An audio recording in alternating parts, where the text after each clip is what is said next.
Assalamualaikum warahmatullahi wabarakatuh. Innal hamdalillah nahmaduhu wa nasta'inuhu wa nastaghfiruh wa na'udzu billahi min shururi anfusina wa min sayyiati a'malina. May yahdihillahu fala mudilla lahu wa may yudlil fala hadiya lahu. Wa asyhadu an la ilaha illallah wahdahu la syarika lahu wa asyhadu anna Muhammadan 'abduhu wa rasuluh. Allahumma salli wa sallim ala nabiyina Muhammad wa ala alihi wa sahbihi ajma'in, amma ba'd. Alhamdulillah, pada kesempatan malam ini kita kembali bisa hadir di masjid yang mulia ini untuk sama-sama belajar. InsyaAllah kita akan melanjutkan kembali bahasan kita dari tafsir Al-Quran, tafsir di juz 30. Dan InsyaAllah pada malam ini kita melanjutkan ada sekitar 4 ayat yang menjadi rangkaian dari pembahasan sebelumnya. Jadi masih berkaitan dengan kisah Nabi Musa alaihissalam yang berhadapan dengan Fir'aun dan kekuatannya. Di surat An-Nazi'at di ayat ke-21, 22 itu terakhir yang kita bahas, dan pada saat itu belum masuk penjelasan ke ayat ke-23.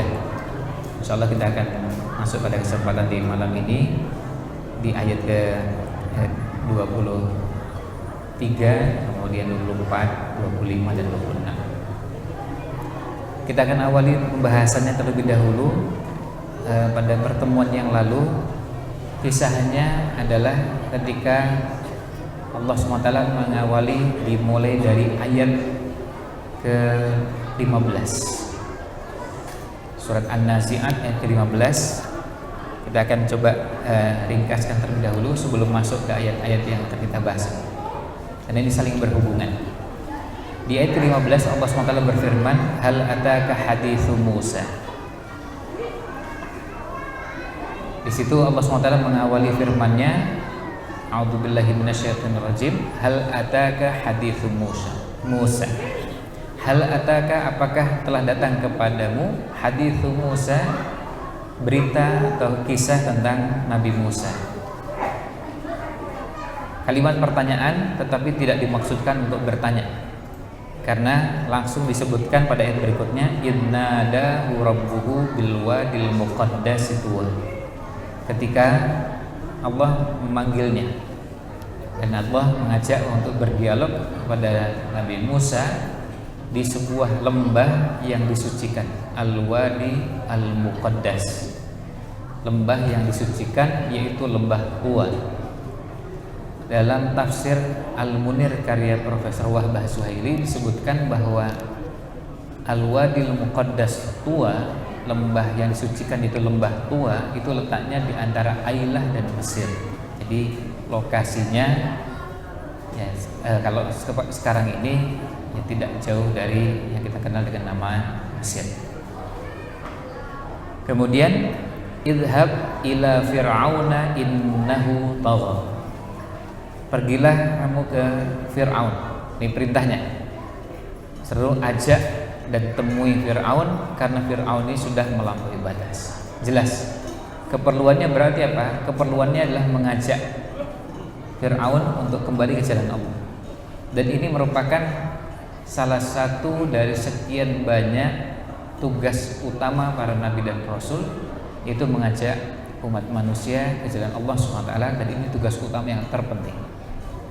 Nanti rincian atau detailnya ada yang berkaitan dengan mengajak mereka untuk beribadah hanya kepada Allah, kadang dibahasakan dengan tazkiyatun nufus seperti yang ada pada ayat berikutnya.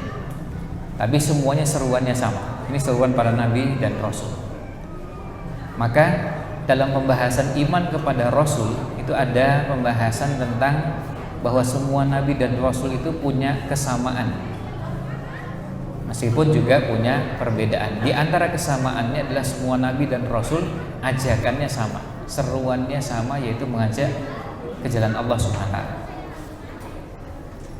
Nah, ini salah satu kesamaannya. Tetapi salah satu perbedaannya adalah masing-masing nabi dan rasul punya syariat. Likullin ja'alna minkum syir'atan wa minhaja.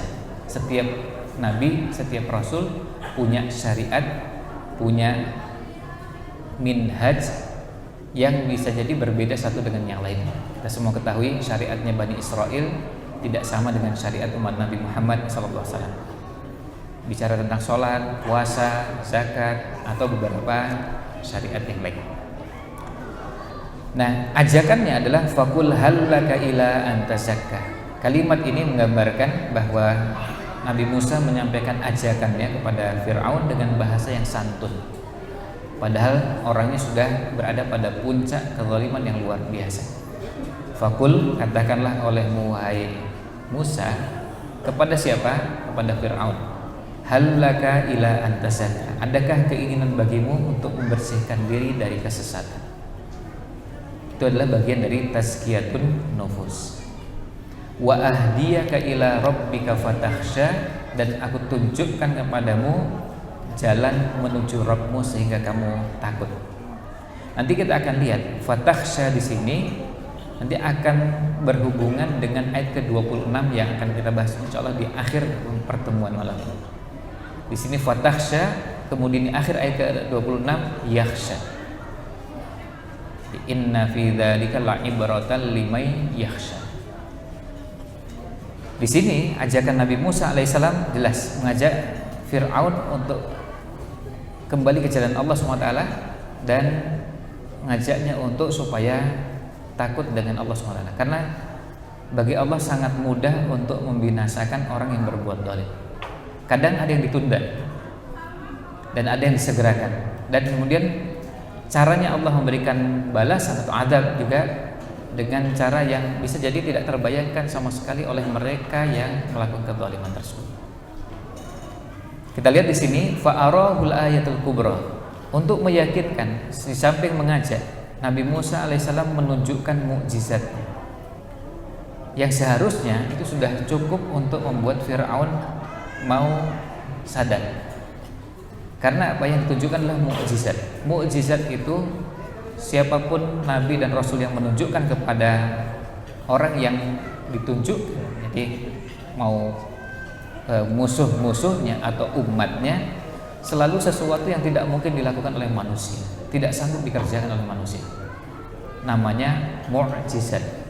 Secara bahasa mukjizat itu adalah sesuatu yang tidak mungkin dilakukan oleh manusia. Dari kata ajiza yang artinya lemah, tidak sanggup, tidak mampu. Manusia tidak mampu melakukannya. Ketika disebutkan Al-Quran mukjizat, itu artinya apa? Tidak ada satupun orang yang bisa membuat yang seperti Al-Quran. Kalau perlu bukan satu orang, sekumpulan orang. Bukan hanya sekumpulan, bisa ratusan, kalau perlu ribuan orang berkumpul, cari pakar bahasa, pakar sejarah, pakar ini dan itu, lalu kumpul membuat yang seperti Al-Quran. Tantangannya ada 3. Membuat yang seperti Al-Quran, membuat seperti 10 surat dalam Al-Quran, lalu diturunkan lagi paling rendah, silakan buat 1 surat saja yang seperti Al-Quran. Tidak ada yang sanggup. Dan kalau perlu suratnya, cari surat yang paling pendek.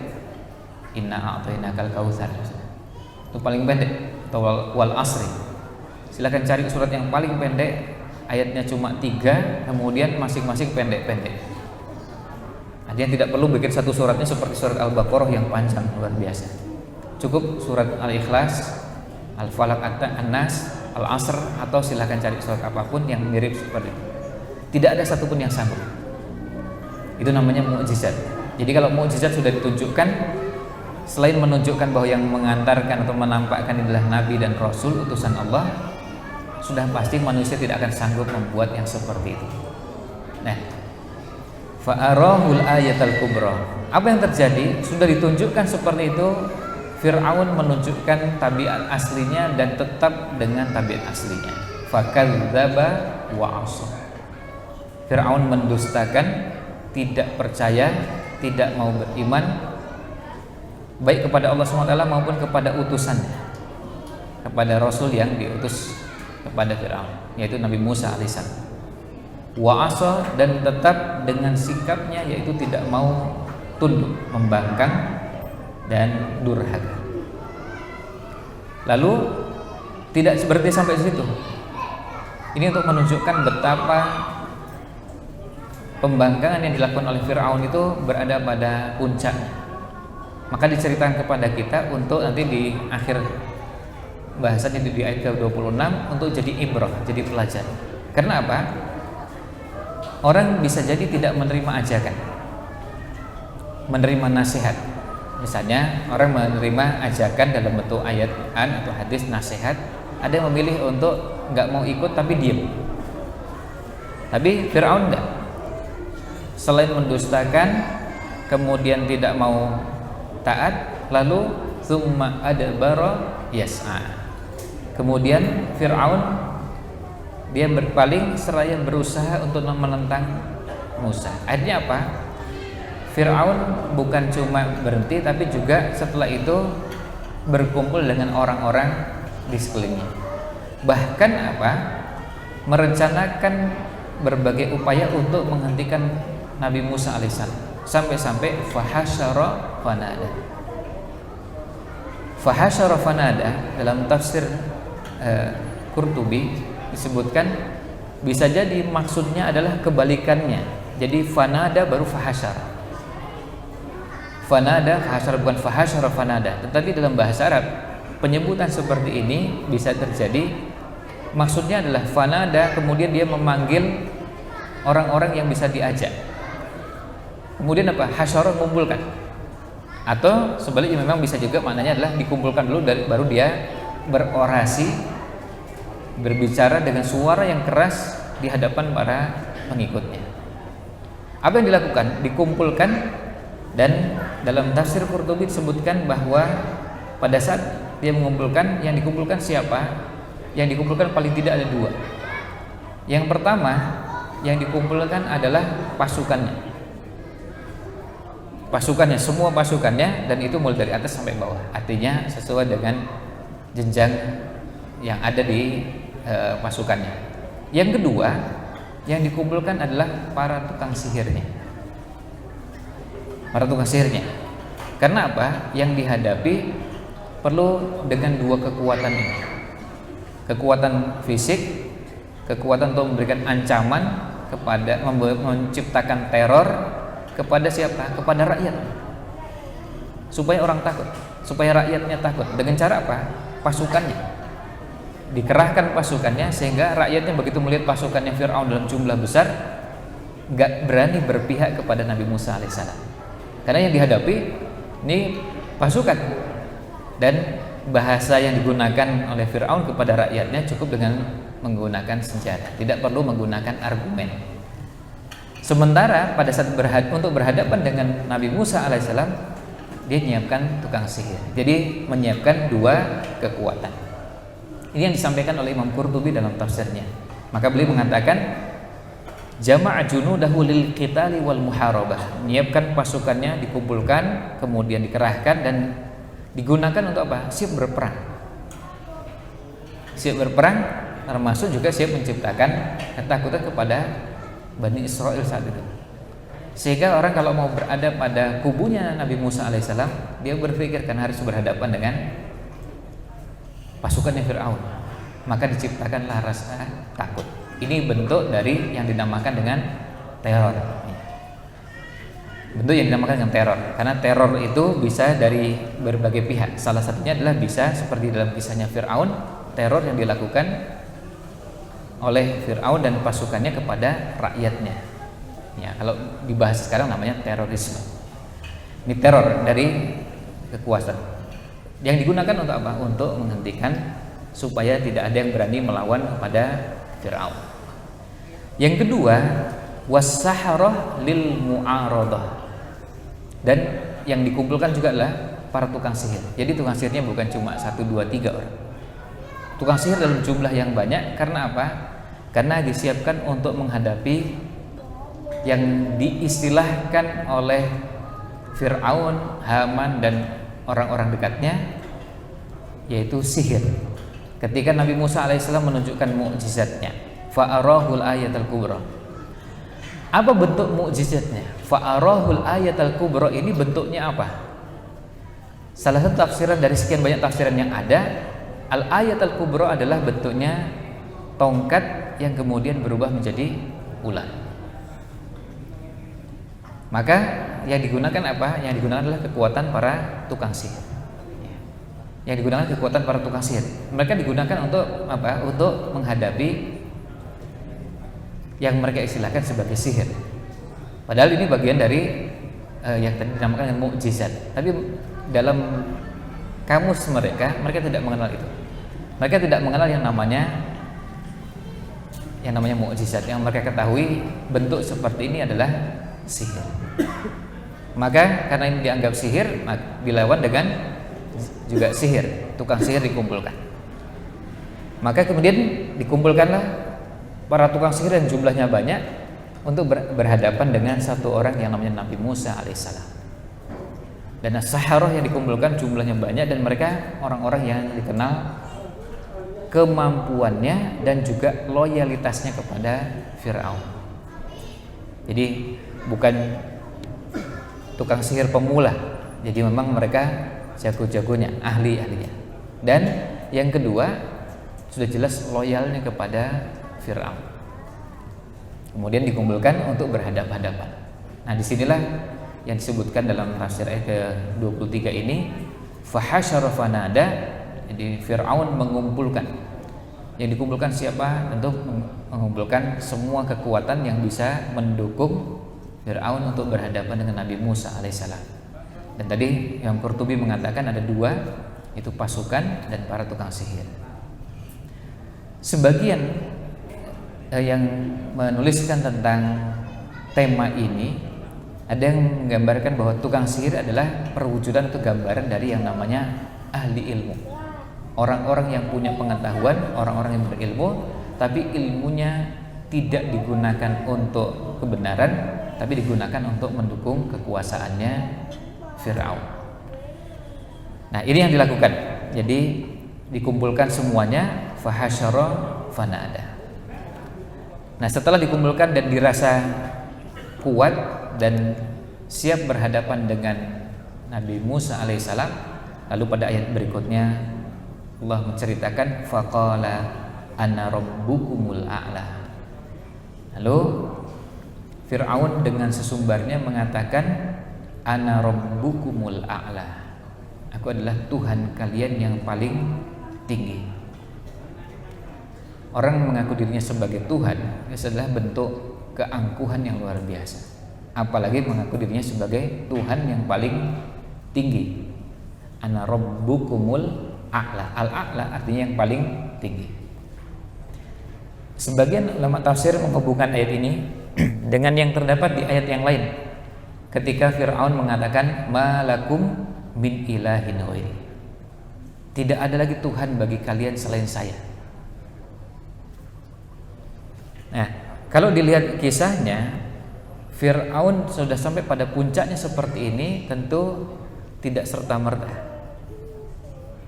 Sebagian penulis sejarah menyebutkan bahwa Fir'aun yang merupakan gelar atau julukan raja-raja di Mesir saat itu, kalau dilihat Fir'aun yang pertama itu sudah mengaku dirinya sebagai anak Tuhan. Jadi kalau yang ini sudah mengaku dirinya sebagai Tuhan dan Tuhan yang paling tinggi, itu prosesnya tidak serta-merta dan tiba-tiba. Karena sebelumnya sudah beberapa generasi sebelumnya sudah mengatakan dirinya saya adalah anak Tuhan. Kemudian naik lagi levelnya sampai akhirnya mengatakan dirinya sebagai Tuhan. Jadi dulu masih menganggap anak Tuhan, sekarang sudah mengatakan dirinya sebagai Tuhan dan bahkan Tuhan yang paling tinggi. Fir'aun keberapa ya? Fir'aun yang dihadapi oleh Nabi Musa alaihissalam, ada sebagian yang mengatakan adalah Fir'aun ke-14. Jadi yang satu masih mengatakan dirinya sebagai anak Tuhan. Mau berapapun angkanya, tetapi prosesnya tidak serta-merta, tidak langsung mengatakan dirinya sebagai Tuhan. Tapi sebelumnya sudah mengatakan dirinya sebagai anak Tuhan, lalu kemudian naik sampai akhirnya mengatakan ana rabbukumul a'la. Nah, ketika Fir'aun mengatakan faqala, dia mengatakan ini kalau dikaitkan dengan ayat sebelumnya fanada, artinya dia berteriak dengan suara yang keras dan suara yang lantang. Dia berani mengatakan itu karena merasa apa? Merasa dapat dukungan. Ada pasukan, ada tukang sihir. Selain juga yang tidak disebutkan di sini ada Haman. Kemudian ada Qarun. ada hasyirun. Artinya sekian banyak pendukung Fir'aun. Kalau Haman dianggap sebagai perdana menterinya atau menteri segala urusan yang kemudian berada pada posisi sebagai penasihatnya Fir'aun.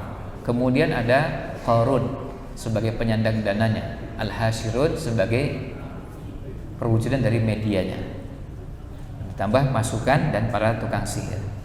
Baru kemudian Fir'aun mengatakan ana rabbukumul a'la, aku adalah Rabb kalian yang paling tinggi.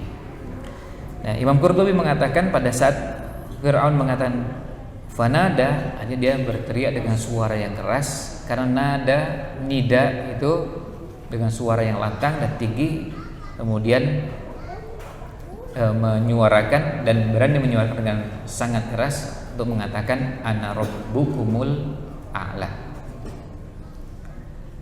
saya adalah Tuhan kalian yang paling tinggi.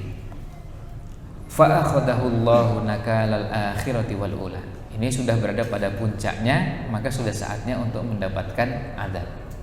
Maka apa yang Allah nyatakan di ayat berikutnya, fa akhadahu Allah, maka kemudian Allah memberikan kepadanya nakalal akhirati wal ula, azab di akhirat dan azab di dunia. Dapat azabnya dua, dan penyebutannya akhirat dulu kemudian dunia. Sebagian menyebutkan alasannya bahwa penyebutan akhirat dari dunia karena memang azab itu yang inti dan yang sudah pasti adalah di akhirat. Sementara di dunia bisa jadi ada yang tidak terlihat dia mendapatkan azab, meskipun sebetulnya dia tersiksa.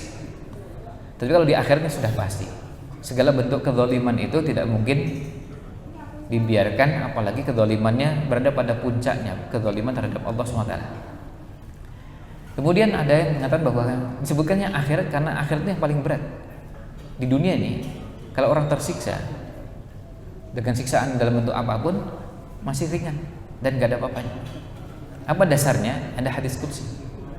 Ketika didatangkan dua orang, yang pertama orang yang selama di dunia merasakan berbagai kenikmatan, kesenangan dan puluhan tahun, kemudian meninggal lalu dimasukkan ke dalam neraka, dan bahasanya cuma dicelupkan ke dalam neraka, setelah itu dikeluarkan.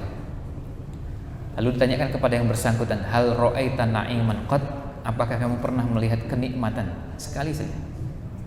Apa jawabnya? Demi Allah saya tidak pernah merasakan dan tidak pernah melihat.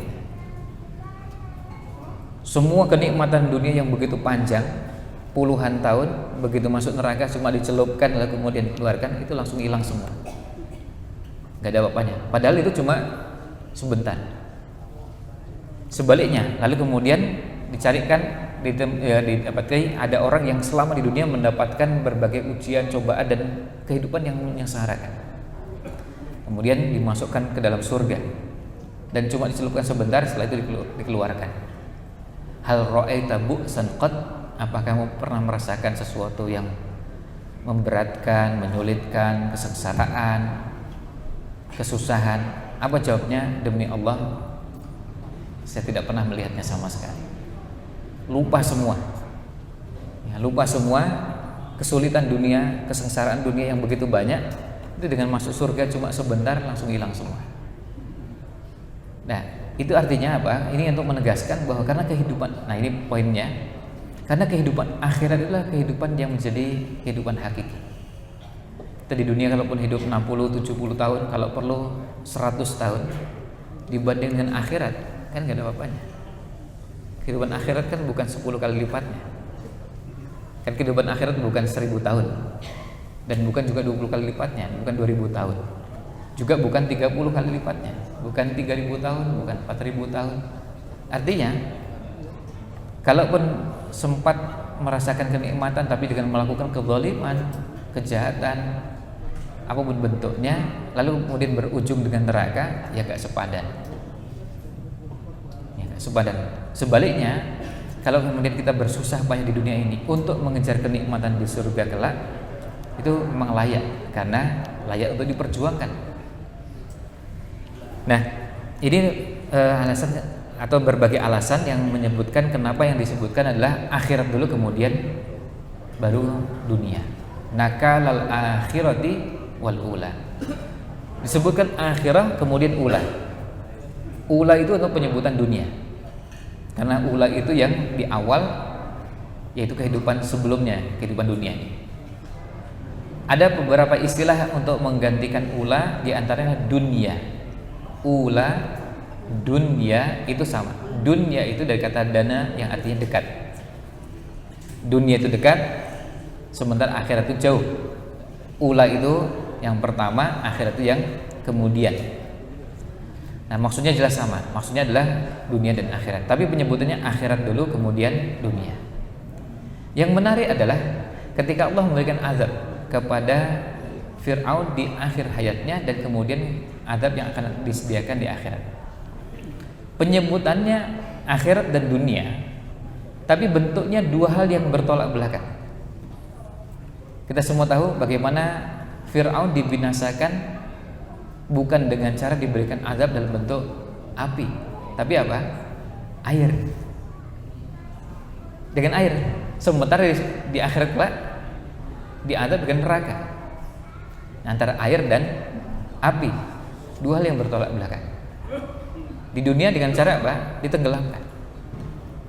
Dan Allah sebutkan di ayat yang lain, Allah sengaja pertahankan jasadnya supaya menjadi pelajaran bagi siapapun yang berbuat zalim, bahwa Fir'aun yang sekuat itu bisa dibinasakan, dan cara membinasakannya dengan cara yang sangat sederhana, cuma dikasih air aja. Jadi nggak pakai pasukan yang besar, kemudian harus ada pertempuran ini dan itu, cuma diberikan air, lalu kemudian semuanya tenggelam dan selesai. Nabi Musa alaihissalam dan kaumnya tidak menggunakan senjata apapun, dan memang kalau berhadapan-hadapan jelas nggak mungkin, karena yang dihadapi pasukan dan jumlahnya besar, pasukan terlatih, sementara Nabi Musa alaihissalam dengan pengikutnya yang ikut ada laki, perempuan, tua, muda, sampai juga yang anak-anak juga ikut, kan nggak mungkin berhadapan-hadapan, sementara ini pasukan. Maka cara Allah untuk menghentikannya dengan cara apa? Atau membinasakannya cukup dengan diberi air. Setelah itu kemudian Allah binasakan semuanya. Dan sekaligus juga kisah ini mengingatkan kepada kita bagaimana awal kehidupan Nabi Musa alaihissalam. Juga kita ingat dengan bagaimana Nabi Musa alaihissalam di air. Kan begitu.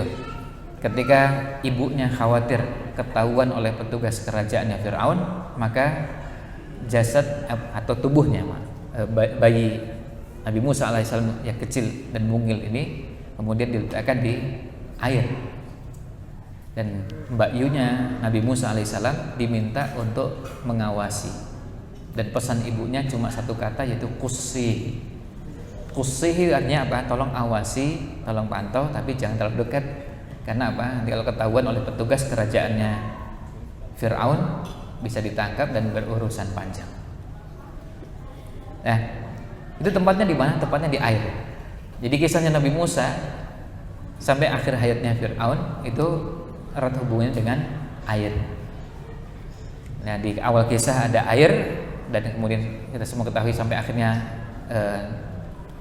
Nabi Musa yang mungil saat itu masih bayi sampai akhirnya masuk ke kerajaannya Fir'aun lewat air. Tapi juga dengan air itu pula Allah membinasakan Fir'aun.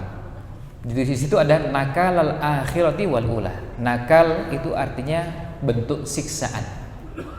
Itu sebabnya kenapa ketika kalau kita bicara tentang siksaan yang Allah berikan kepada orang-orang yang layak mendapatkan siksaan, bentuknya bisa dengan cara yang tidak terbayangkan oleh manusia sama sekali. Kita nggak membayangkan, dan kita bisa tahu bagaimana suasana pada sebagian umatnya Nabi Musa alaihissalam saat itu ketika dikejar di belakang pasukannya Fir'aun dan jumlah yang besar. Dan sekali lagi kita bicara pasukan yang terlatih menggunakan senjata, nggak mungkin dihadapi. Lalu di depan lautan Ada yang lalu mengatakan apa? Inna lamudrakun. Ini kena kita ini. Habis kita. Karena pilihannya apa? Sama-sama mati. Ngadep yang di belakang pasukan ya mati. Lalu kemudian ini lautan, nggak mungkin berenang. Ini bukan kolam renang. Dan nggak mungkin, meskipun orang terlatih berenang, ini nggak mungkin, ini bukan kolam renang, tempat latihan berenang biasa. Apalagi di situ ada anak kecil, ada orang tua, ada macam-macam. Nggak mungkin mau berenang. Sampai ada yang mengatakan inna lamudrakun. Kita ini kena nih, habis kita ini. Tapi kemudian Nabi Musa alaihissalam menyatakan kallah, sama sekali tidak. Artinya ini sekaligus menenangkan. Dan inilah salah satu peran yang perlu dilakukan oleh Nabi, Rasul, berikut juga pewaris para Nabi dan Rasul. Perlu memberikan semangat. Jangan merasa berkecil hati dengan apa yang sekarang ini dihadapi. Betul mereka kuat. Di hadapan kayaknya sudah tidak ada harapan hidup. Karena maju kena, mundur kena, dan dua-duanya pilihannya pasti mati semua. Kalau menggunakan perhitungan manusia. Tapi apa yang terjadi?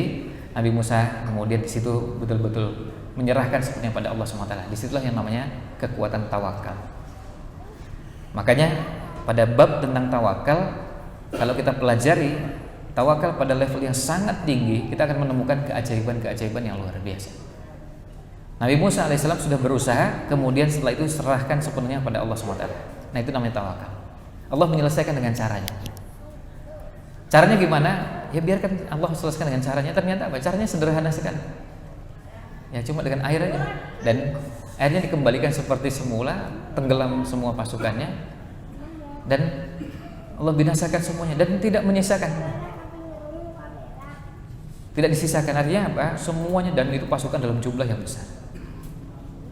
Yang tadi kondisinya sebagian mengikutnya Nabi Musa alaihissalam sudah merasa kita ini terkejar dan kena. Tapi apa yang Nabi Musa sampaikan? Jangan khawatir. Nah, di situ sekaligus juga menunjukkan kepada kita pentingnya menanamkan iman, menanamkan tauhid dalam diri, bahwa semua itu yang mengatur adalah Allah SWT. Kita sering mengucapkan Allahu Akbar. Allah Maha Besar. Artinya Allah Maha Besar dari semua yang ada. Termasuk apa? Pada kondisi seperti itu termasuk Fir'aun dan semua kekuatannya. Yang menurut perhitungan manusiawi saat itu nggak ada yang mengalahkan.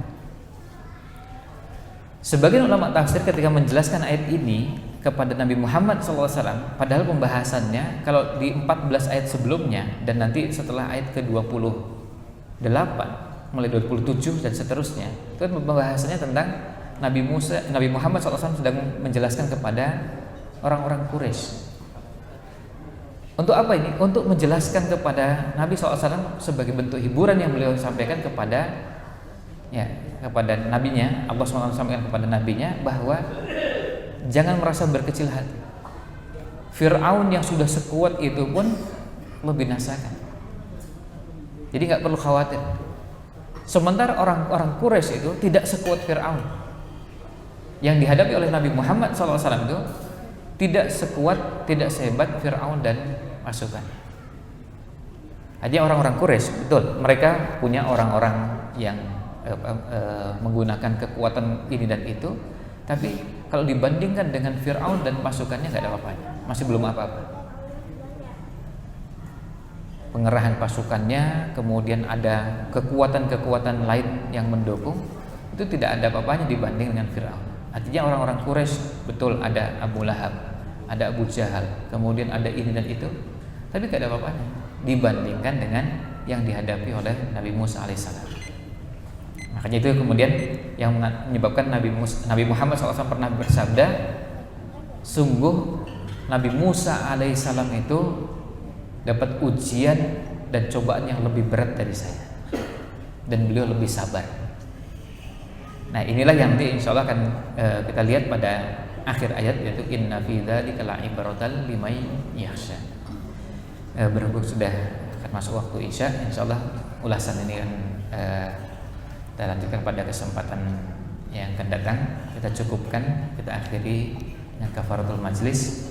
Subhanakallahumma wa bihamdika asyhadu an la ilaha illa anta astaghfiruka wa atubu ilaik. Wassalamualaikum warahmatullahi wabarakatuh.